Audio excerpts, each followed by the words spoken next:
Hey guys, Corrie here on the Hip Kit Club YouTube channel with a new scrapbook process video for you.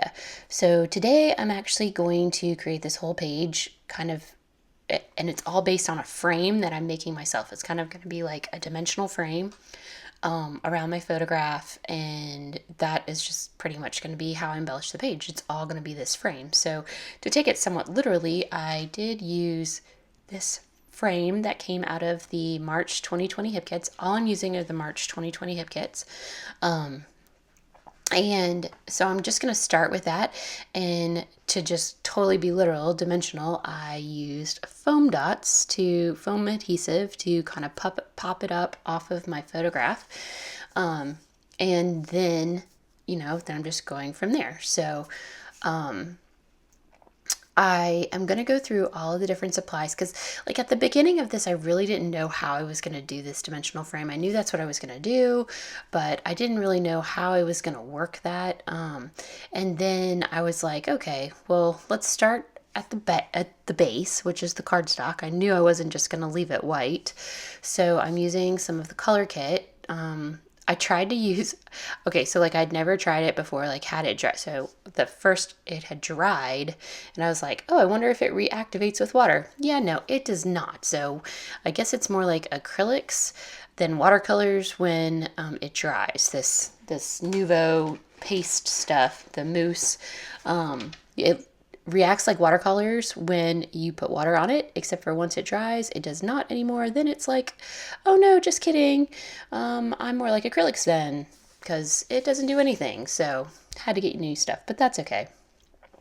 So I'm starting with the cardstock and I'm just building up from there. So the first things I'm doing is like doing basically like this painted frame on the cardstock. Just using the different colors, mixing them together. One of my favorite colors that come out of yellow and pink is this beautiful, like kind of peachy color. It's so pretty and definitely one of my favorites. So, it works out really well. The funny thing about this is that, so like we're using these great March kits, which are beautiful and springy and everything else. And the photo that I have for it is my daughter in the snow, which is hilarious because of course, we had like these great winter kits just a couple of months ago, but I didn't have this photograph then because this was taken in February. We got a 1-inch kind of dusting that lasted about 3 hours. Before it was all melted away. But of course, we went outside and played in the snow because we don't get it very often. So it's definitely a treat for us. So I'm using my springtime kits for this adorable snow picture. And honestly, like it's fine with me. I don't need a lot of like die cuts and stuff. Anyhow, I like to just layer them. Definitely don't go into the ones that are too like specific. So, this is all going to work.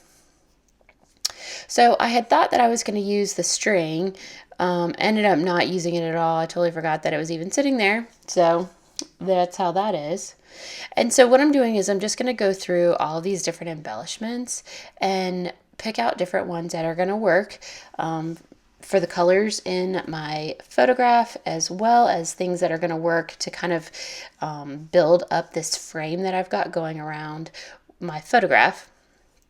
I'm going to do, the date. It was February 7th on this. I did go back and check to make sure I had the right date. That is the one thing about digital photos that I really love. You can just like open it up and find out exactly when it was taken. That's really nice. I love printed photos so much. We have like a very small storage unit where mostly the stuff that's in there is my oldest daughter's stuff that she's just not ready to part with or take on for herself because, she lives in a small place on her own. And so we have a bunch of her like childhood type of things she doesn't want to get rid of.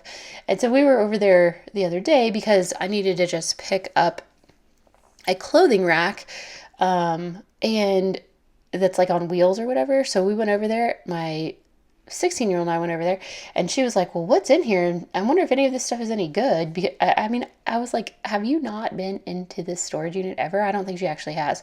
So we were like going through it, and I have just tubs of photographs, like old printed photographs. And so the first thing I did was like pull out this album that my grandmother had kept of me from when I was a baby. So it has like my newborn pictures in it and everything. So she got a good kick out of that. And then she actually didn't realize it was me at first. She thought it was my oldest. And I was like, nope, those would be me. Like, look at that. That's your papa, my dad. And so it was just, we got kind of a kick out of that. And then I even found some from when I was in high school. And so her very age, and she was like, Mom, you look exactly the same. I think my hairstyle's even the same. It's pretty sad. Like, I don't know, whatever. I guess some things just don't change, right? So we had a good time kind of looking through those photos, but we both agreed that I need to bring like those tubs back here to the house at some point, and so that we can, hold on, excuse me, the pollen here is terrible.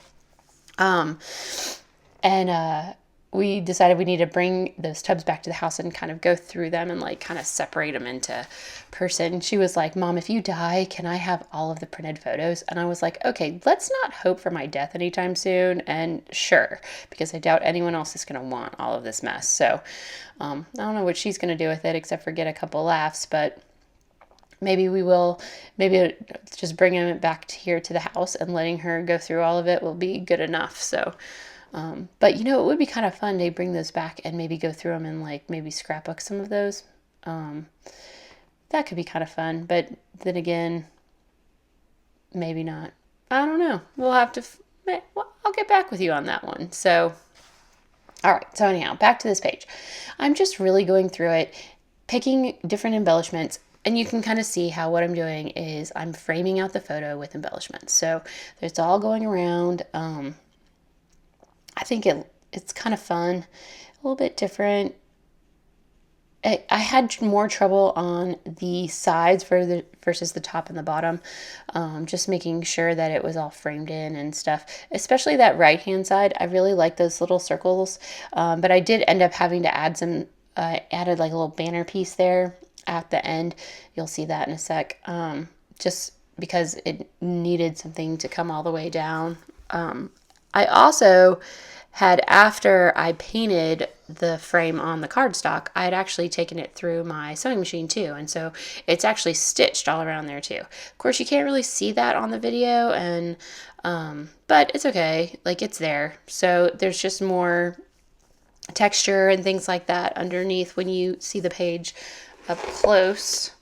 You can kind of see that. Plus then, of course, there's like strings hanging down and stuff like that. So I'm actually looking at it right now, and I'm noticing that my foam thickers that I used for the title, Snow Angel, they are already kind of popping up. And so I'm wondering if I didn't stick those down or if they're having trouble sticking. I did not stitch those, which I normally do. I might have to actually go back in and stitch those, because I really, really, really don't like my titles floating around the bottom of a page protector. That's never a good thing. So I kind of love these little die cuts that say who, what, when, and I've already used the where one, so otherwise I would have done that too. But I love those. Those are going down the left side of the page. Those just came out great, and I feel like it's kind of like my journaling for me. I mean, there's not really much to say about this. Obviously, we got a little dusting of snow. You can tell that from the picture, and we went out and played in it. You couldn't really play very much. She did make a snowman that was about a foot high, and it was filled with grass and sticks and probably some bark mulch or something. I don't know, because you can't, when you have an inch of snow, you're not really getting like a ton of great things to like. I think we made some snowballs too, and we threw them at some street signs, because everything here shuts down if there's just even like the dusting. So no one was out, so we did throw snowballs at street signs. That was fun. A few years ago, we actually got like 9 inches, and that was like the most fantastic treat we've ever had before, ever. Like, I haven't seen that much snow since probably 1996. And I kid you not, it's been that long. So that you know, we always hope, and it was in December, like early December, which was fantastic. But we don't get that very much here. It's definitely a one-off. So I am stamping, don't forget, across the page in different places in yellow ink. It looks pretty cool up close. It's harder to see in the video, but it is pretty cool. And with that, y'all, my page, it's done. So here is it all up close. And then a few little details so that you can see. Otherwise, guys, don't forget, I use the March 2020 hip kits. Head on over to Hip Kit Club to pick up one for yourself. And otherwise, if you have any questions, leave them for me in the comments. And thanks so much for watching. Bye.